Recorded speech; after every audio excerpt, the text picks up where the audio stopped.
All right. Hell yeah, I'm excited. Yeah. We haven't played this in a while. It's been way too long. I've never played this Grand Prix mode. No, me either. I have no It's idea what pretty this is about. exciting. You've got to go through all the different checkpoints in order. But you can also throw dodgeballs at people. Yeah. Is it right-click in this game to catch a dodgeball? Yes. Okay, that's what I thought. I believe it is, yeah. Assholes. I mean, bad guys. I gotta start censoring myself again now that I'm back on the air. Yeah. You know, gotta watch my saltiness. I get so salty. I do too. It's okay though. And I love it when you laugh when I get salty because it kind of brings me back down to earth. Oh, it's so funny. Are you getting mad, Mike? I'm like, You no. getting upset? It's alright. I am not. It's okay. It's okay. Let the anger flow through you. You know who said that? The Emperor. That's and right. He was the Emperor. That's so right. he obviously was making progress with his life. He was doing something right. Yeah, he must have been. That sounds awful. God. He might be the only megalomaniacal supervillain that I would endorse if I was in that universe, only because I was pretty sure he would kill me if I didn't. Yeah, absolutely. Am I the leader yet? No. Ah, we're 8 points behind. They're gonna beat us.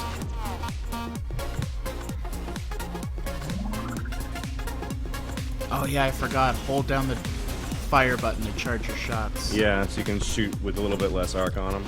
So, Mike, you were at the Zelda concert last night. How was that? You said you were tearing up a little bit there, huh? Yeah, well, yeah, it was, well, kind of, a little bit. I was close. What song did it?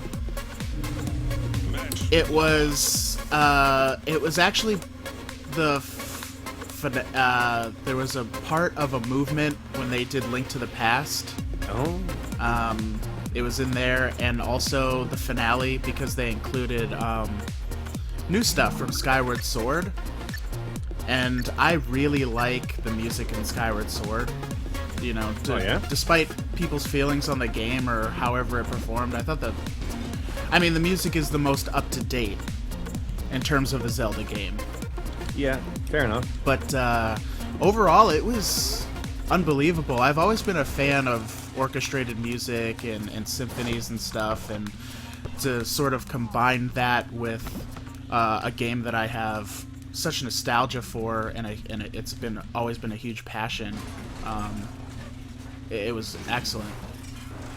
Well, I don't think I've ever been to any of the video games live or video game music concerts that have been out. I like video game music, and I just don't think I've ever.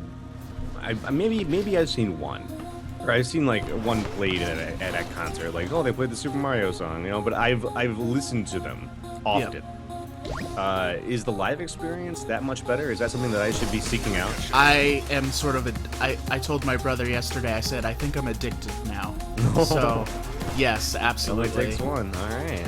Well, I think I need to go to one maybe. Oh man, denied. It's one thing to blast it in your headphones, Which I do. which I do as well. But when you're there, you pick out the individual instruments and you see them playing. And there's like a projector with, you know, game clips, and That's just the king thing now. you just get the whole experience. It's great.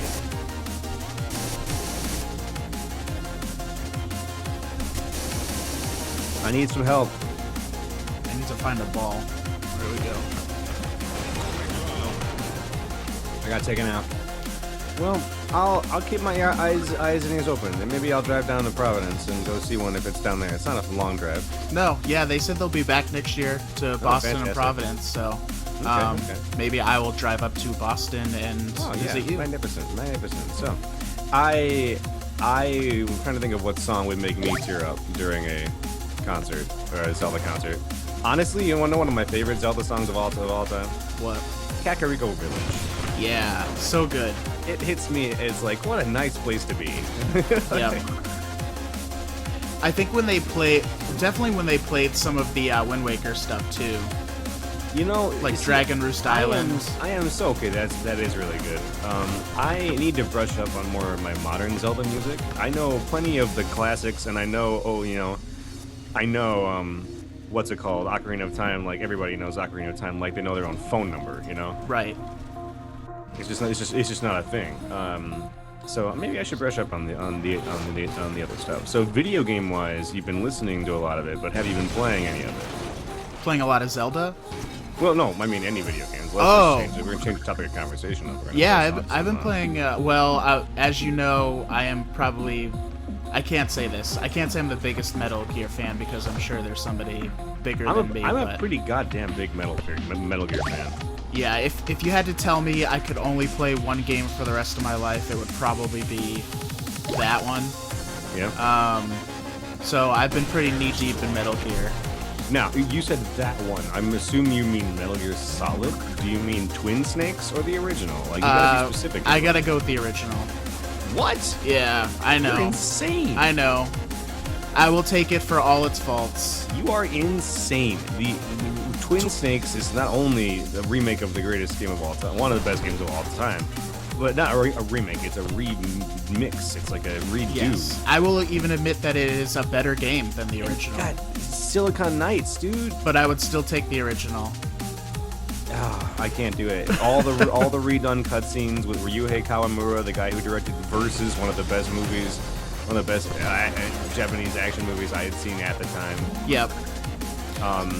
He tuned that game up just right in certain ways, and the extra features. Oh, well, nice ricochet. He realized Metal Gear for what it was, and it's like an anime. Yeah, it's an anime. It's fantastic.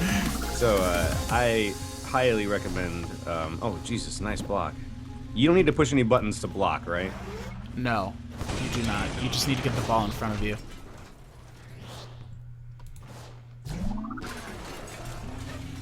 That kill the kingpin. Twin Snakes is still going for like full price. Yeah, it's extremely worth it. It's hard. It's rare now, and it's a game that nobody resells. That's why it's going for full price. Nobody trades it in. It doesn't end up on the market very often. Nice, you're the kingpin. Damn it. Are we winning now or 500? I got this ability that lets me lock on to. Yes, the kingpin gets that. That's pretty sweet. That is nice. Wheezy is now the kingpin. But yeah, Metal Gear 5, man, holy shit. Okay, so how number mission wise on the main story, how far are you? I am on mission 15, or 16, so Okay, about halfway through. I'm on mission 9. Oh, okay. It's just you're in that period where it's still a little samey. I got attacked by Quiet for the first time. Oh yeah, that happened to me, and that's actually like a mission. Yeah, I got attacked by her while I was on my way to a side mission. Yeah, So if I go back to that same area, she might be there. probably. And I'm kind of hoping to pull a trick on her. Now, let's talk a little Quiet strategy for a second, since we're both Metal Gear chums and we're both playing the game, right? Yeah, absolutely. One of my friends just told me one of the best ways to take care of Quiet, who, by the way, folks, if you're not aware at this point, the game is out. Quiet is a sniper. That's all I'm going to tell you. Yep. One of the best ways to take care of Quiet is to drop a supply package on her head. Yep. And I laughed, and then I said, no, wait, this is Metal Gear. This kind of crazy shit happens all the time. Yep. You know, this is the kind of game that would tell me to develop a water gun and then make it a legitimate item. You know, for some reason. Oh shit. Yeah, I didn't try it myself because I found out after the fact. I don't want to read anything into it, but Me too, but I heard about it and I was like, I gotta do that now. I snuck past her. Really? Yeah, I just used some smoke grenades and I walked underneath the arch and just kept moving. Excellent. I somehow made it past her and I didn't fight her at all. So now I'm gonna go back to that area. Hopefully she's still around, and I'm gonna drop the box on her head and see what happens. My first instinct was to try and trank her, but Yeah. it was impossible to sneak up on her. Yeah, I did it once. Okay, so no more talking about Quiet. But anyways, Metal Gear Solid 5. Yeah, it's been fun, dude. It's been a really good time. I was really on the fence about it before it came out. Why? I had heard Oh, right. all the Lack of rumors story. about not being story, and I mean Konami. If anything, Konami has hammered us with over the head and beating us with a stick. It's Metal Gear is all about the story, and then all of a sudden we find out they're taking that away. Well, I think that the subtitle of the game being Tactical Espionage Action says that they still consider the game to be a game. Right. It became known as soon as Metal Gear Solid specifically came out. It became known as a game that was story heavy because it was legitimately one of the first video games to use cutscenes to tell an impactful story. And really put an emphasis on cutscene to do things that the gameplay could not do, as opposed to like dialogue boxes or, really quick FMVs. These were really deep in-engine sort of things. Right. So I think that this Metal Gear Solid series sort of became known for it, and the fans just began to expect it. And then Metal Gear Solid 4 was the ultimate expression of that. Yeah. It was like, here's a game that has got legitimately more cutscenes probably than gameplay. Yeah, you definitely watched that game more than you played it. But you know what? If you liked that, it was good for you, and you enjoyed it still for what it was. It maybe wasn't the best Metal Gear Solid game you had played, but you enjoyed it. It was pure fan service. There were some segments of that game that were genuinely amazing. Absolutely. There was the car chase bit. Oh yeah, absolutely. Where you're fighting, and the car, the Jeep, flips over your head, and Snake's shooting the dude who's upside down like that. Big Mama's driving you. Yes, Big Mama. That whole Big Mama storyline, there was some cool stuff going on in there that was really great. Yeah, it was, The beginning of that mission was not fun. I don't remember the beginning of that. It was when you were disguised as a young Snake and you had to follow her around. The agents or whatever. It was cool that you were disguised with a mask that made you look like a younger version of yourself. Yeah.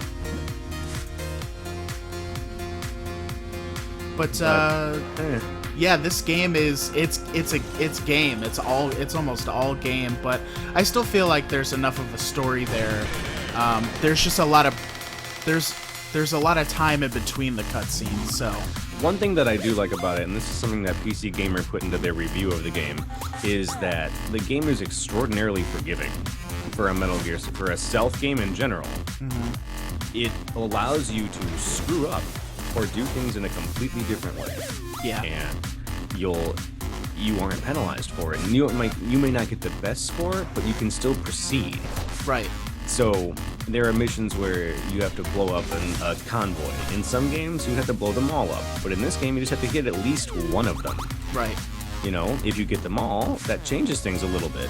But if you do get at least just one, that just progresses the story enough. And so, or you don't even need to kill them. You can sneak up behind them and Fulton them out if you really wanted to. Exactly, just take them. There's so many other options. If the shit hits the fan, you can throw a flare grenade and then Pequod shows up. Yep. And starts killing everything. Yes. And it's I didn't realize how useful that was for the longest time. And then I was like, oh, I just alerted this base, and do I really need to worry about these guys? No? Are they all just dudes? There's no anti-air here? Okay. Pequod. Yeah, usually when I get alerted, that's the point when I throw in this towel of me trying to sneak my way through. And yeah, there was a mission where I had to assassinate somebody, and I took out the first vehicle in the convoy with C4. But then, we were trailing pretty much the whole time, but that's whatever.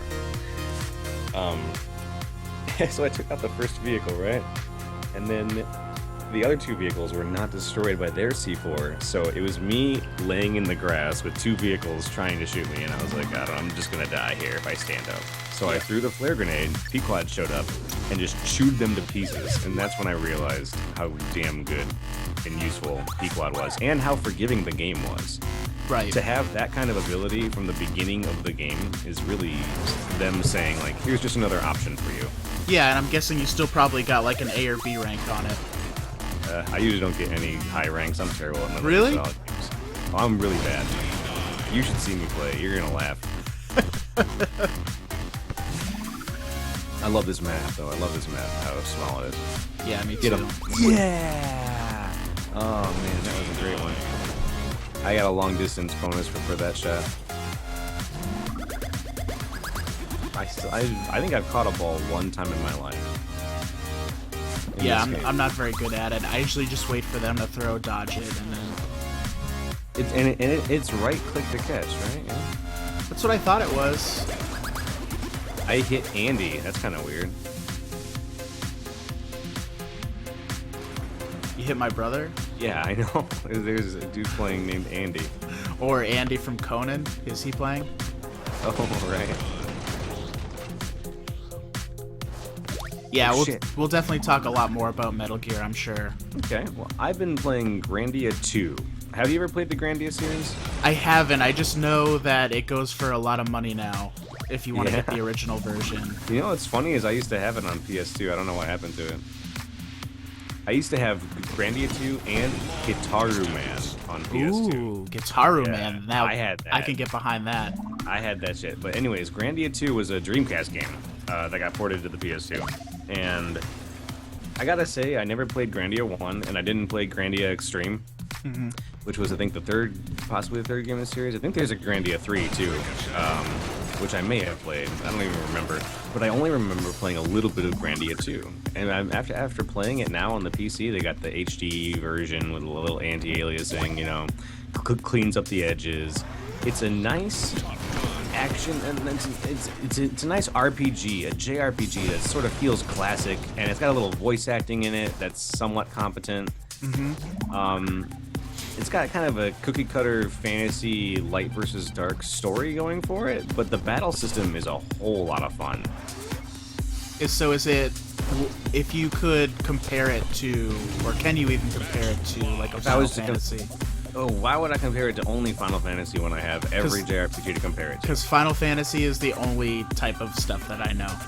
Okay, so then what? Then that style, right, where you got a party of characters, right? So in this, you have a party of characters, and there's time it takes them to act, and that time is based on their speed and stuff like that. Right. But the special trick here is that the characters are all running around.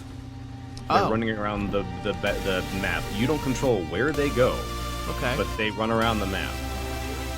And so what you do control, though, is what they decide to do and who they decide to do it to.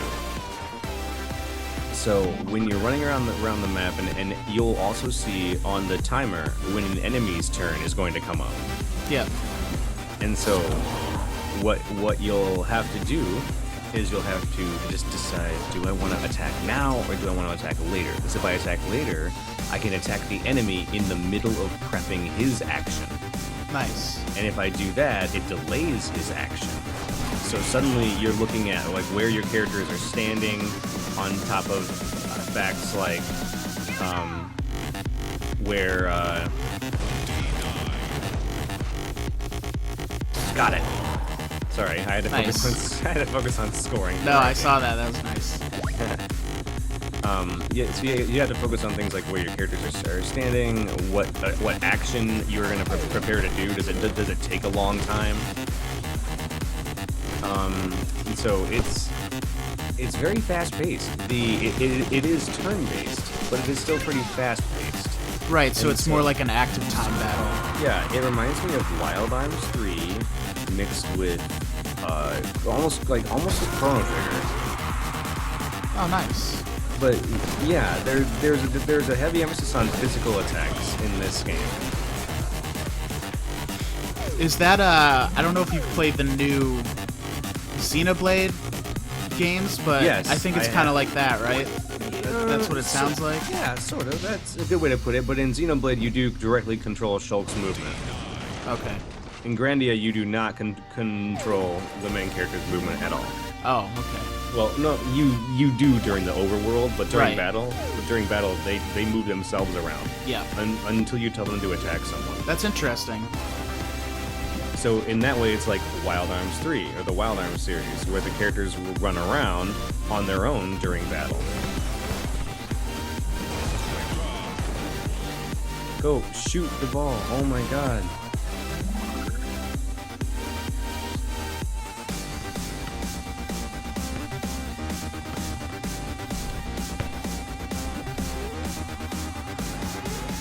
That guy on our team is a dumbass.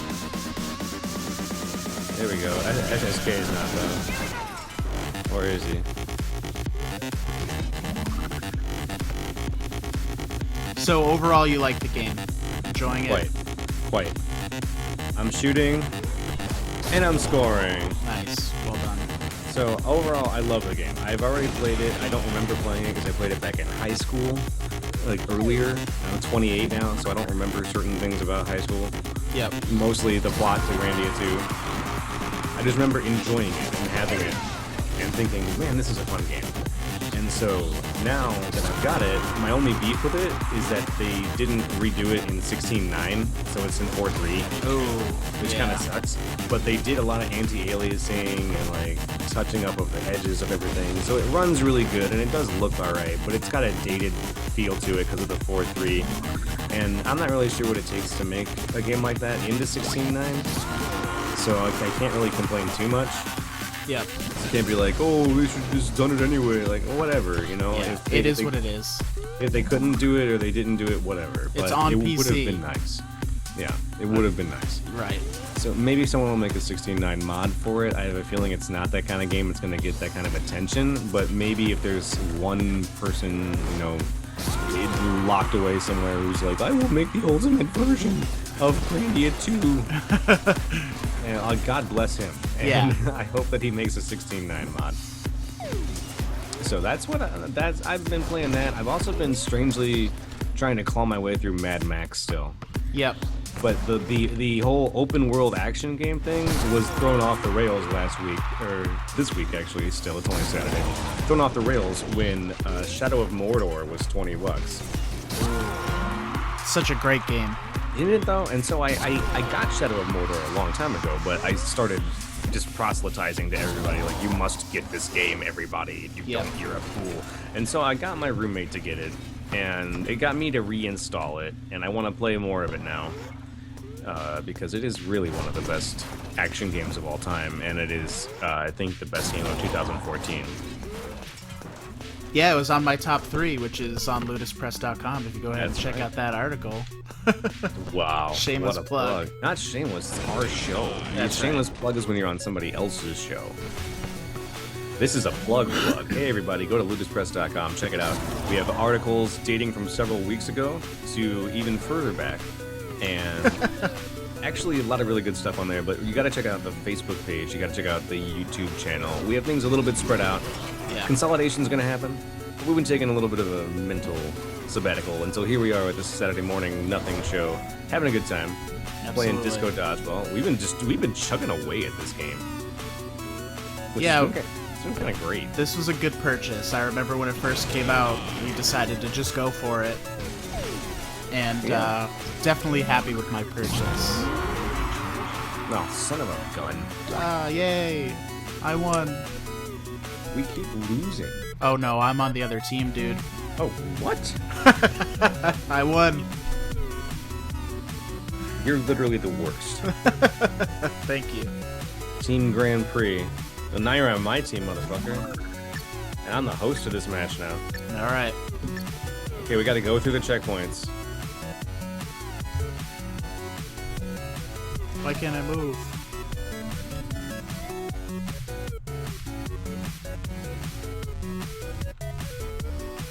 Oh. It's pressing the wrong key.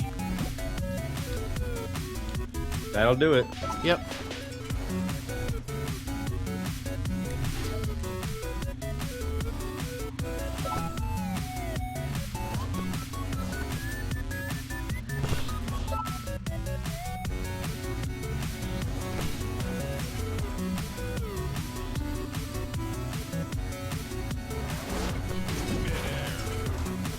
Midair.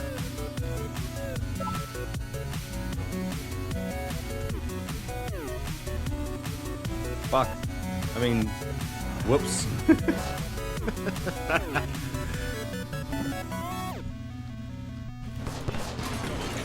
Double kill.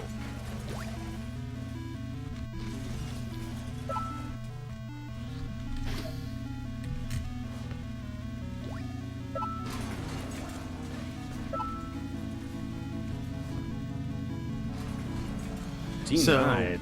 I've been playing another game this week. Let's hear about it. I've been playing Mario Maker, Super Mario Maker to be I've been exact. hearing a lot about that game. People apparently making super depressing levels, and Yeah, there's some of those. There's some auto levels which are cool for a bit. auto levels. Yeah, like don't press anything levels, roller coaster levels. Oh, Those are pretty sweet. that's brilliant. Yeah. It's super fun. I guess it's that dream come true to as a kid where you play Mario and you're like, boy, I wish I could make my own levels. And You know, I admire that creative spark in you, Mike, because I don't have it. I've just never wanted to make Mario levels. I don't know, or make levels in like any video game. I never really got into Forge mode. I never really made mods of anything. But yeah, I think that more and more people are realizing that if they can take the reins of their gaming experience, they can have infinite fun. absolutely. I'm getting really into this, and the main reason is because the barrier to entry it's super low. It basically handholds you through everything, and it gates progression in a way that makes sense. So when you first start the game, it's like, hey, we're gonna walk you through, play this tutorial level. Okay, now we're gonna walk you through like making it, like you're gonna remake it, and then you're gonna add some stuff, and we'll show you where to put it. And then you get a certain amount of items that you can use in a level, just very basic block, turtle, Goomba, maybe a 1-up. And then it says, okay, have fun, you use this for a while. So you use it for 10 minutes, and then it says, oh, excellent, we see that you've been making, you've been doing using the creation mode for a while. We're gonna give you some more stuff tomorrow, so check back then. So you check back tomorrow, and then they're like, okay, we just gave you an underwater set, so here, play this tutorial level that we made, and now we've given you the stuff, now you can use it. And it does that for like 9 days until you've eventually unlock everything. So you're sort of you don't realize it because you're having fun, but you're sort of learning as you go to use only what they've given you, and then you can apply it to the next day's content, or eventually once you've unlocked everything to your overall ideas. Interesting. Yeah. I like that idea, the education. It's not just, so I've always had problem with like Little Big Planets creator, or just usually any creator in general, because it gives you everything at the outset, and it goes, here you go. And you're like, wait, well, I don't know how anything works. And of course Mario is perfect because everybody knows how Mario works. Yeah. You run and you jump on somebody's head. Right. And you pick up the mushrooms. And it limits what you can do until you actually use it.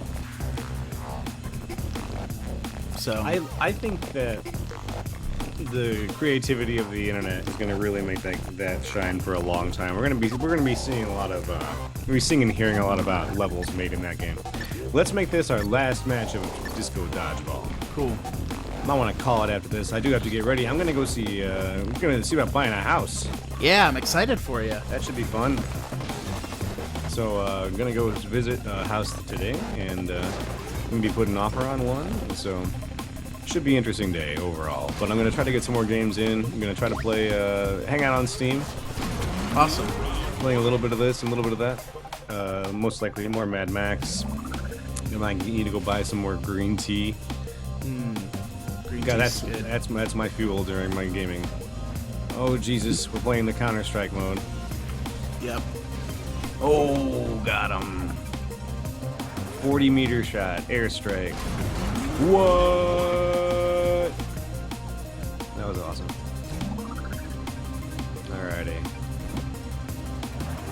So, games-wise, Mad Max. Oh yeah, the Dawn of War series is free this weekend, everybody. Yeah, go check that out. Keep that in mind. Dawn of War 2, free this weekend. Very good. They've also added a new map, I believe, to one of them. The current Humble bundle is the Humble Total War bundle, everybody. So if you pay over the average, which I believe is hovering at about $10 right now, you get the excellent Rome, or the excellent, not Rome 2, that's at the $15 level, but you get Shogun 2, which I believe is at the $10 level at least, and that gets you a co-op campaign, one of the best Total War games of all time. Whoops! It's very good. Looks like I rained on their parade. Speaking of Humble Bundle, I picked up that Game Maker package last week. You did, huh? Yeah. I already had the base, I have you know, the free RPG version. Maker package that they offered a while back. Oh, I usually pick up those. Yeah, those are awesome. I love the games being made with those right now, the horror games. But yeah, I mean, it would have cost me $450 to buy what they were offering, and I got it for $12. Interesting. I have, you know, even though I went to school for game design, I have not yet really designed my own game. Like a video game. I got so tied up in traditional games, like board and card games. And I think that's an excellent foundation. I think anybody who designs a video game really needs to spend a long time, or at least a certain amount of time, knowing how to design a good game to begin with, and balance a game, and think about that process. And the only way to do it really quickly is physically. It's a good foundation, but I've typically deferred when it comes to designing games in a digital realm. So that's why I got the RPG Maker bundle, and I'm kind of always just sitting on it, and I know my way around Unity, not expertly at all, but I know it fairly well from back in the day. I need to be up to date on it. I'm way off on whatever the current feature set is. So for people interested, you can, even if you don't want to buy Game Maker, you can download the free version, and Tom Francis, the creator of Gunpoint, has a tutorial series where he's just like, hey, let's just make some stuff. Oh, really? Yeah, and I've been following that a bit. And he also made Ronin. Yes. Did he make Ronin? Yeah. I thought he did. I don't know. It Probably. plays a lot. It looks and feels almost exactly like Gunpoint. It is. Anyways, it's pretty much Gunpoint. It's yeah. But anyways, you should check out his YouTube page. You can just search Tom Francis, and he has a bunch of tutorials up for Game Maker, and basically walks you through conception to having a thing that works. That's really gross. I don't want just some random dude to walk me through conception. I can walk myself through that. Thank you very much. But I get where you're coming from, and I agree with you. Did I use that in the wrong? No, you used it exactly right. Okay. I'm just making fun of its double meaning. You're just making fun of me. I get it. Not you. I'm making fun of English. English is hilarious sometimes. Anyways, I am going to cut loose. I've got this Southern Tier Brewing Company Blackwater Series Creme Brulee Stout. Ooh. Yeah. That sounds delicious. Ready? Get ready for this, Mike. Ready? I'm ready. The British founders of burnt cream and from Spain, Crema Catalana, both stand by their creative originality, and we respect that. But it was the French creme brulee that survived history. How would a brewery determine a likeness to hard-coated custard? Our response is simple: resilience and finesse. Pour creme brulee into a glass. The incredibly dark and opaque beer reveals a thick head. Aroma leaps forward, sweet and creamy, uncannily true to the namesake dessert. Enjoy with or as your favorite afternoon drink. How's that? Is that good? That was beautiful. That was actually a pretty good, like, young Patrick Stewart. Don't butter my bread too much, buddy. Don't butter my bread too much. I've logged out of the game. I want to thank you for hanging out with me on Saturday morning, waking up early. Yeah, absolutely. It's been fun. Had some fun. We'll just go ahead and put this up on YouTube raw. It'll be fun. All right. We'll put the end safe. Warn people there's an F-bomb in the middle of it. I think you can stay PG-13 if you have just one. I can do it. So I'll take care of it. All right, everybody. Thank you for listening and having a good morning and watching some Disco Dodgeball with me and Mike on the Ludus Press morning show for nothing. Have a good weekend. You too.